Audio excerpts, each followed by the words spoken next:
The prison system is not sufficient. We keep seeing too many negative things coming from it.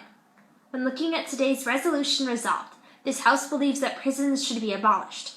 I affirm it today for 3 reasons. First, the cost. Second, they're not effective. Then finally, there are better alternatives to prisons. My first point is the cost. Many people do not realize the high cost of the prison system. The Vienna Institute of Justice explains, in a study released in 2012, that the average cost of prisons in 2010 in the 40 states which have participated in the study was $39 billion. The annual average taxpayer cost in these states was $31,286 per inmate.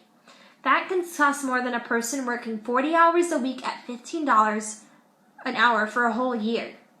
Prisons are the second fastest growing component of a state's budget, trailing only Medicaid.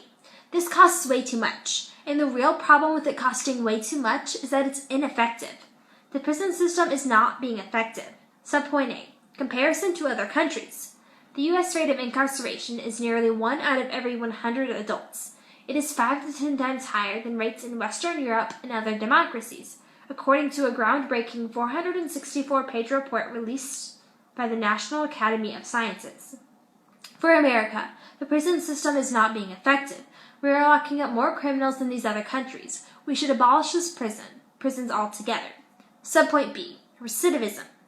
The prison has high rates of recidivism. Once people are out of prison, they just continue to commit the crimes. For people who are not career criminals, incarceration can be counterproductive. As sometimes said, prisons are graduate schools for crime. This is apparent in more than numerous states where recidivism rates exceed 60%. That is more than 6 out of every 10 people once out of prison going back to prison for committing another crime. Prison is supposed to help people not commit crimes in the future, but that's not what they're doing. Over the half the people which go out of prison end up going back. The system is being ineffective, and thus we should abolish the system and favor better alternatives. My third point. There are better ways to deal with people who commit crimes. Subpoint A. Probation. This can help keep offenders in the community but limits obligations on his freedom. Probation can come with many conditions attached, including meeting regularly with a parole officer, staying under house arrest during certain parts of the day, remaining drug-free, working, doing community service, and participating in substance abuse or mental health treatment. This can help offenders rehabilitate themselves more effective than while they're in prison. This could help reduce recidivism rates, which are a huge problem in America, and create a safer America for everyone. This system does not only help recidivism rates, but it's more cost-effective.